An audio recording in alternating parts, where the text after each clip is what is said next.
이번 시간은 교과서 132쪽부터 135쪽까지 읽으면서 밑줄 긋고 필기합니다. 가족 관계에 관련된 법. 우리가 매일같이 얼굴을 맞대고 함께 생활하고 있는 가족 간의 관계도 법에 영향을 받는다. 가족이라는 공동체를 유지하고 보호하기 위해 존재하는 부부간, 부모와 자식 간의 권리와 의무에 관한 민법상의 내용을 살펴보자. 혼인과 이혼, 학습 목표, 혼인의 요건과 법적 의미를 말할 수 있다.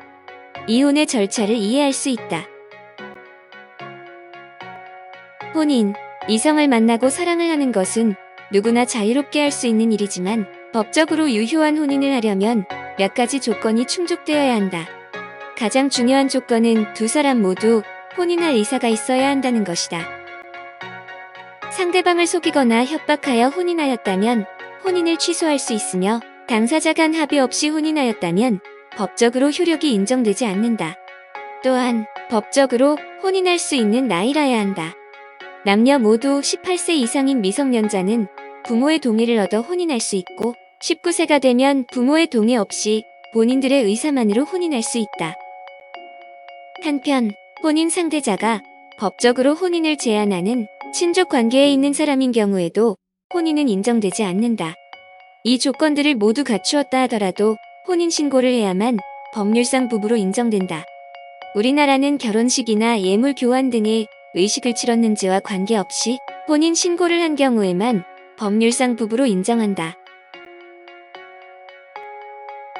외국인 남성이 한국에 체류하려고 한국인 여성 몰래 혼인신고를 하였을 경우 이 결혼에 대해 법원이 무효임을 판결한 사례이다. 혼인의 실질적 요건 중 가장 중요한 당사자인 두 사람 모두에게 혼인하려는 의사가 있어야 하는데 두 사람의 혼인 의사가 합치하지 않은 것으로 보았기 때문이다. 언니가 죽은 후 불쌍한 형부와 조카들을 돌보다가 형부를 사랑하게 되어 결혼하고자 하는 사례이다. 하지만 A에게 형부는 이촌 인척의 친족관계이므로 근친혼에 해당하여 혼인이 불가능하다. 남자 B가 미성년자인 여자 C와 혼인하고자 하는 사례이다. C는 18세 이상으로 혼인이 가능한 나이이다. 하지만 C는 아직 미성년자이므로 C 부모가 반드시 동의해야 한다. 혼인 신고서 양식이다. 6번 항목은 혼인하려는 두 사람이 친족 사이는 아닌지 확인하려는 질문이다.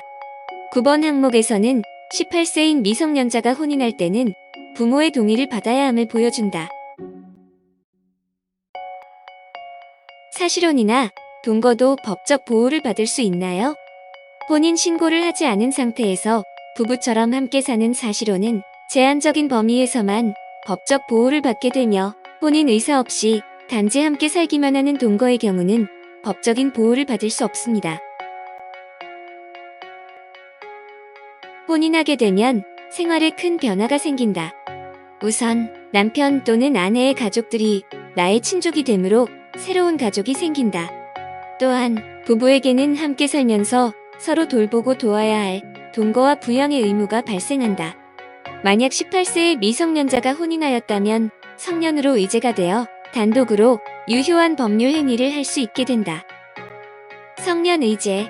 18세가 되면 혼인할 수 있지만 민법상으로는 아직 성인이 아니라서 단독으로 유효한 법률 행위를 할 수 없다는 문제가 발생하게 된다. 따라서 민법상 성년 기준인 19세 미만이라 할지라도 혼인하게 되면 민법상 행위 능력을 인정하는 것을 성년 의제라 한다. 다음 사례는 두 사람이 혼인하는 과정이다. 각각 혼인을 약속한 약혼, 혼인신고만 하지 않은 상태인 사실혼 혼인신고를 완료한 법률혼에 해당한다. 각 단계마다 법적인 효력이 다름에 주의해야 한다. 가정생활. 부부는 서로 다른 두 인격체의 만남이므로 재산과 관련된 법적 권리도 각기 따로 존재하는 것으로 볼 수 있다. 이렇게 부부가 재산을 소유, 관리, 처분할 수 있는 권리를 따로 가지는 것으로 보는 제도를 부부별상제라고 한다. 또한 빚도 따로이므로 어느 한쪽이 빌린 돈에 대해서 그 배우자가 갚을 의무는 없다. 그러나 재산과 빚이 따로라면 가정생활에 필요한 물품들을 살 때마다 일일이 배우자의 동의를 구해야 하고 자녀 학원비를 내느라 빌린 돈을 갚아야 할 때 배우자가 모른 채 할 수도 있다. 이러한 불편함과 불합리함을 없애고자 우리나라 민법에서는 일상 가사 대리권을 인정하여 부부와 그 자녀의 공동생활을 위해 필요한 통상적인 거래나 일과 관련해서는 어느 한쪽이 결정할 수 있도록 하고 있다. 그러나 일상 가사로 발생한 채무에 관해서는 부부가 채권자인 상대방에 대해 연대 책임을 부담한다. 부부간에 적용되는 법률 관계 알아보기. 1. 로미오가 아직 18세의 미성년자이니 거래 자체를 취소하는 것이 가능하지 않을까요?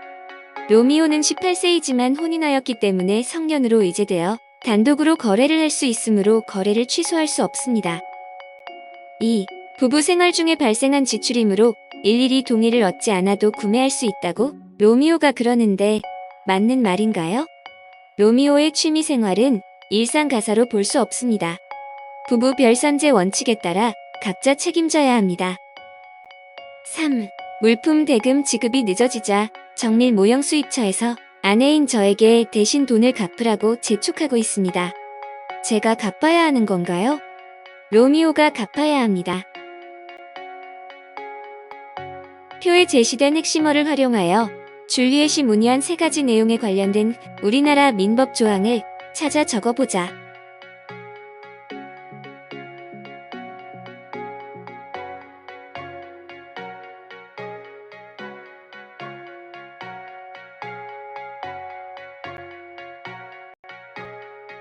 이혼, 혼인과 마찬가지로 이혼 역시 개인의 판단에 따라 이루어져야 하는 문제이다.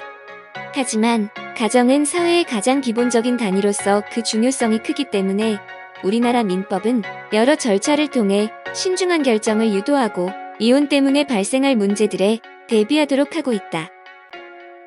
이혼은 두 사람이 모두 이혼에 동의하는 협의 이혼과 어느 한쪽만이 이혼을 원해 재판으로 이혼 여부를 결정하는 재판상 이혼으로 구분된다. 협의 이혼은 법원에 이혼 의사의 확인을 신청하고 원칙적으로 일정한 숙려기간을 거쳐야 한다. 이후 자녀가 있으면 양육 문제 등을 결정하여 법원에 서류를 제출한 뒤 법원에서 이혼 의사 확인서를 받아 시청이나 구청 등에 이혼 신고를 하면 효력이 발생한다. 재판상 이혼은 부부 중 한쪽이 결혼 생활을 지속하지 못할 만큼의 잘못을 하여 다른 한쪽에서 소송을 제기한 후 재판을 통해 그럴 만한 사유가 인정되면 이혼이 이루어진다. 이혼 숙려기간. 협의 이혼을 신청할 경우 경솔한 이혼을 막기 위해 상대방에 대해 생각할 시간을 가지게 하고 있다. 숙려기간은 자녀의 유무와 나이 등을 고려하는데 미성년 자녀가 있으면 3개월, 없으면 1개월이다. 다음은 민법에 규정된 재판상 이혼을 청구할 수 있는 사유들이다. 법에 규정된 이혼 사유에 해당해야 재판상 이혼을 청구할 수 있고 이외의 사유로는 협의 이혼만 가능하다.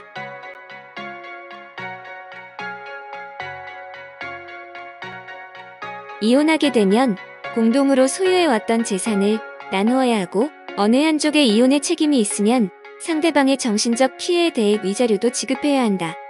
또한 자녀가 있으면 누가 양육권을 가질지, 양육비는 얼마나 지급할지를 결정해야 한다. 이때 양육권을 가지지 못하는 쪽에서는 아이와 서로 만나거나 연락할 수 있는 면접 교섭권을 갖게 되므로 얼마나 자주 어떻게 만날 것인지도 협의하여야 한다. 이혼율의 변화. 오늘날의 사회 상황과 관련지어 최근 이혼 건수와 이혼율이 하락하게 된 배경과 이혼 나이가 해마다 높아지게 된 배경에 대해 생각해보자.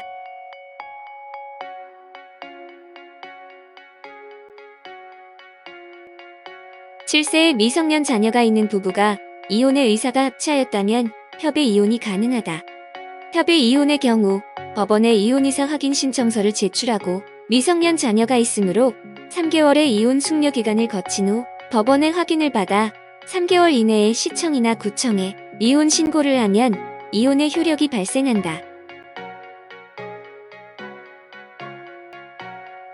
수고하셨습니다.